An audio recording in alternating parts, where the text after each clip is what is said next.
Very very good morning. Nepal Muktidham యాత్రకు మనం బయలుదేరిపోయామండి. మొత్తంగా ఈ యాత్రని ఆర్గనైజ్ చేస్తున్నవారు Shri Gayatri tours and travels వారు. ఇక లేట్ ఎందుకు, బోర్డింగ్ పాస్ కూడా వచ్చేసింది. వెళ్ళిపోదాం, ఎంత త్వరగా వెళ్దాం ఆ ప్లేస్కి, ఆ పుణ్య స్థలంలో ఎప్పుడెప్పుడు అడుగు పెడదాం అని ఉంది నాకు. వెళ్ళిపోదాం పదండి.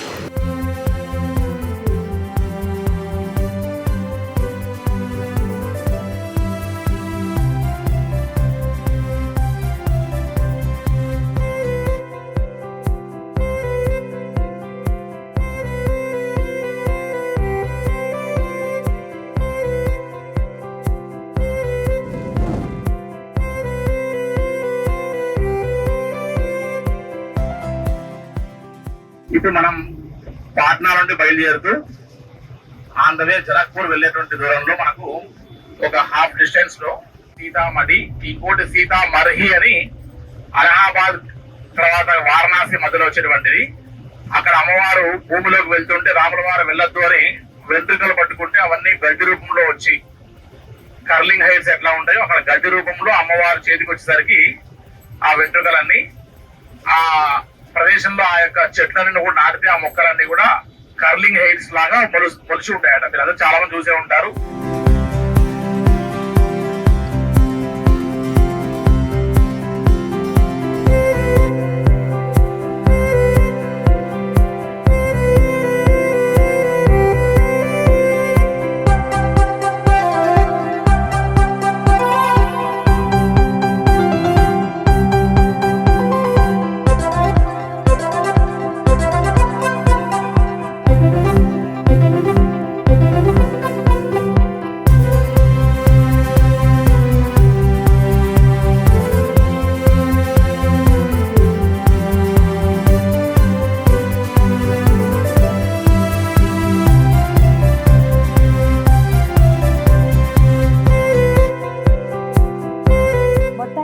సీతామఢి మనం చేరుకున్నాము. పాట్నా ఎయిర్పోర్ట్ నుంచి 148 కిలోమీటర్లు వచ్చాం దాదాపుగా మనం. ఇక్కడే సీతా అమ్మవారిది. ఇక్కడ పేరు కూడా చాలా క్లియర్ గా రాసి ఉంటుంది, మా జానకి జన్మస్థలి.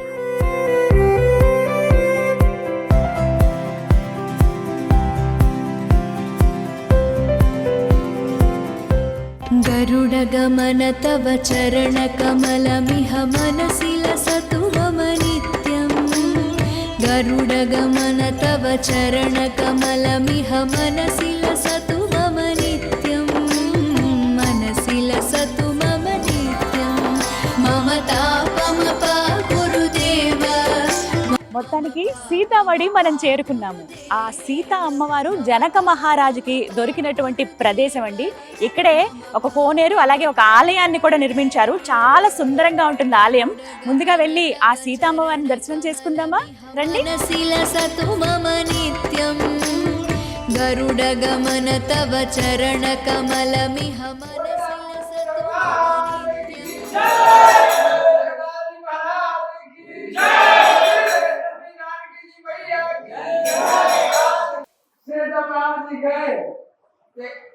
अब आए बड़ी खुशी की बात है।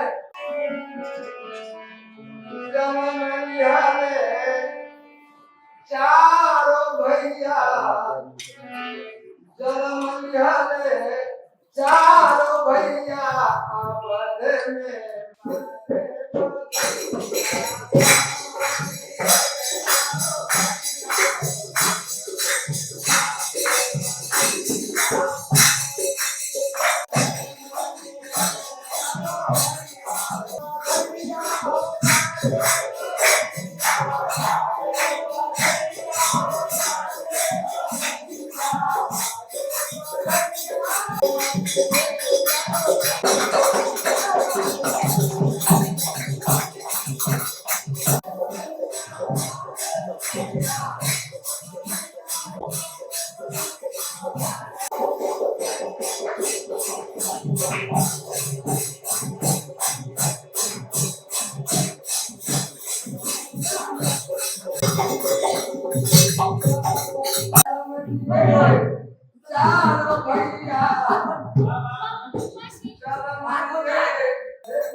దర్శనం ఎంత చక్కగా జరిగిందో. మూర్తులు అయితే కన్నులు విందుగా ఉన్నాయండి అసలు. అలా చూస్తూ ఉండిపోవాలనిపించింది నాకు అమ్మవారిని అలాగా ఎవరిని చూసి. ఓ పక్కన కృష్ణుడు చూస్తాం, మరోవైపు లక్ష్మీనారాయణ కూడా చూస్తామండి. ఇక్కడ ఇంకొక అద్భుతం ఏంటంటే ఎలా సీతమ్మ వారు దొరికిందనేది జస్ట్ పిక్చర్ అంటే పెయింటింగ్ లాగా వేశారు. మీకు విజువల్స్ లో చూపిస్తాను చూడండి. ఇక్కడ జనక మహారాజుకి పొలంలో దొరికినట్టు, అలాగే ఇక్కడి నుంచి స్టోరీ అంతా కూడా ఉంటుంది మనకి. ఎంత అల్లారి ముద్దుగా జనక మహారాజు సీతమ్మ వారిని పెంచుతారో, అలా చెలికత్తెలతో ఆడుకుంటూ అలా పెరిగి పెద్ద అవుతుంది ఆవిడ. తర్వాత ఇక్కడ పూజా మందిరంలో శివధనస్సు అలా పెట్టి ఉంటుంది అనమాట. వరం ద్వారా వచ్చింది జనక మహారాజుకి. అది ఎవరు ఎత్తలేరు, పట్టుకోలేరు, నిత్యం పూజ చేస్తారు. అందులో భాగంగా పూజా మందిరంలోనే ఉంటుంది. ఆడుకునేటప్పుడు ఏమైందంటే సీతాదేవి చెలికత్తెలతో ఒక బంతి వాటి కిందకి వెళ్ళిపోతుంది. అయితే ఆమె ఏం చేసింది, బంతి కదా కావాలి, పైన ఏముందనేది చూడలేదు, శివధనస్సును తీసి ఇలా పక్కన పెట్టేసి ఆ బంతి తీసుకుంది. ఆ దృశ్యం జనక మహారాజు చూస్తారు. అసలు ఎంత అద్భుతం, అంత చిన్న పాప ఎలా అసలు శివధనస్సు ఎత్తగలిగిందని చెప్పి ఎవరైతే ఆ శివధనస్సును ఎక్కుపెట్టి విరుస్తారో వాళ్ళకే జానకి మాతని ఇస్తానని అనుకుంటారు. అప్పుడు ఆ తర్వాత స్వయంవరం జరుగుతుంది కదా, ఆ ఘట్టాలన్నమాట. ఇక్కడ స్వయంవరం, సీతారామ కళ్యాణం, అయితే ఇదంతా చక్కగా పిక్చర్స్ లా వేశారు. చాలా చాలా బాగుంది. ఇక్కడ నిత్యం భజనలు జరుగుతూనే ఉంటాయండి. వాళ్ళు ఎంత తన్మయత్వంతో ఉన్నారు. కొంతమంది అయితే నృత్యం చేస్తూ ఉన్నారు. ప్రతిరోజు ఇలాగే భజన కార్యక్రమాలు జరుగుతూ ఉంటాయి. సందడిగా ఉంటుంది.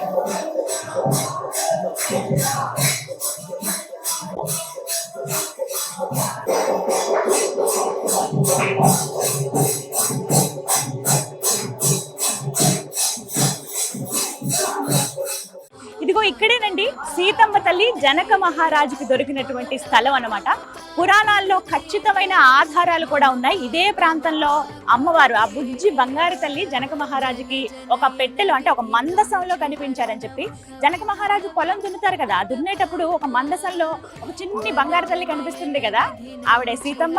ఆవిడ దొరికిన ప్రదేశం ఇక్కడే. ఇంతకు ముందంటే ఇక్కడ పొలాలు ఉండేవి. ఆ తర్వాత ఈ ప్రాంతం ఇంతటి పవిత్ర స్థలాన్ని మనం కాపాడుకుంటూ రావాలి, తర్వాత తరాల వారికి తెలియాలనే ఉద్దేశంతో మొత్తం అంతా డెవలప్ చేశారు. ఒక కోనేటి లాగా, అంటే ముందు మనం ఆలయం చూస్తాం, ఆలయం వెనుక భాగంలో అమ్మవారు దొరికిన ప్రదేశాన్ని ఇక్కడ కోనేరు లాగా తయారు చేశారు. దగ్గరికి వెళ్దాం రండి, దండం పెట్టుకుందాం. భుజగశయన భవ మదన జనక మమ జనన మరణ భయహారి. అమ్మవారు దొరికిన ప్రదేశం ఇది. నిజంగా చాలా సంతోషం అనిపించింది. జీవితంలో కొన్ని ఖచ్చితంగా మనం చూడాలండి, తెలుసుకోవాలి వాటి గురించి అంటారు కదా. అందులో ఆ సీతమ్మ తల్లి దొరికినటువంటి ప్రదేశమా, ఎంతటి మహద్భాగ్యం ఇక్కడికి రావటం, ఈ స్థలంలో అడుగు పెట్టడమే ఒక పుణ్యంగా భావించాలి. ఒకసారి దండం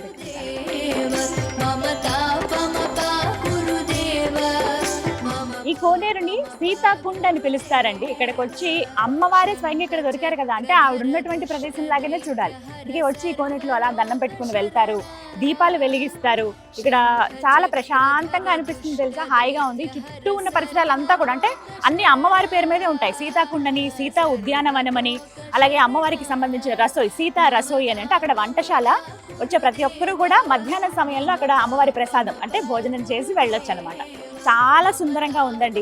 మీరు గనక నేపాల్ టూర్కి మేము వెళ్తున్నాం అంటే ఫస్ట్ మీరు దర్శించుకోవాల్సింది ఇంకేంది, సీతాగర్హి. అదే ప్రస్తుతం మనం చూస్తున్నటువంటి సీతామడి. శరణద విదళిత సురరిపుజాల అగణిత గుణగణ శరణద విదళిత సురరిపుజాల విదళిత సురరిపుజాల మమ తాపమప కురుదేవ మమ పాపమప కురుదేవ మమ తాపమప కురుదేవ మమ పాపమప కురుదేవ.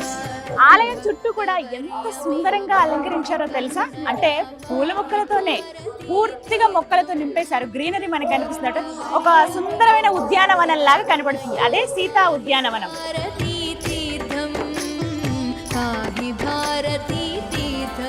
నిజంగా ఈ ప్రాంతం అయితే చాలా చాలా ప్రశాంతంగా ఉందండి.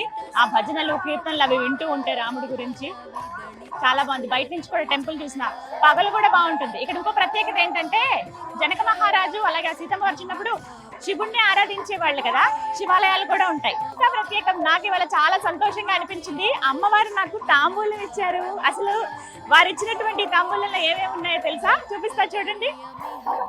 ముందుగా ఒక మాల ఇచ్చారు, బంతిపూల మాల, అలాగే స్టిక్కర్ ప్యాకెట్, బొట్టు బిళ్ళలు, ఇక కొబ్బరికాయ ప్రసాదం, అలాగే భలే స్వీట్గా ఉంటాయి ఇవి. అలాగే సింధూరం, హనుమాన్ ఆలయాలు కూడా చుట్టూ చాలా ఉన్నాయి. ఇంకా నెయిల్ పాలిష్, అలాగే అమ్మవారి ప్రసాదం లడ్డు, అలాగే ఇంకొకటి ఇది పారాణి, చక్కగా కూర్చుని పెట్టుకోవచ్చు, ఎర్రగా అవుతాయి చేతులు. పారాన్ని కూడా ఇచ్చారు అమ్మవారు నాకు, చాలా బాగుందండి. ఫస్ట్ టైం నేను ఒక ఆలయానికి వెళ్తే ఇన్ని ఇలాగ తాంబూలంలో ఇస్తారా అని చెప్పి, అంటే ఒక బ్లౌజ్ పీసు, అలాగా మాల, అరటిపళ్ళు అంటే ఫ్రూట్స్ అవి ఇవ్వడం కామన్, కానీ ఇక్కడ సీతామడిలో ఇది ప్రత్యేకం అనమాట. అమ్మవారి దర్శనానికి వచ్చిన వాళ్ళకి ఇలా ఇచ్చి పంపిస్తారు, మరీ ముఖ్యంగా ఆడవాళ్ళకి. చాలా అదృష్టం.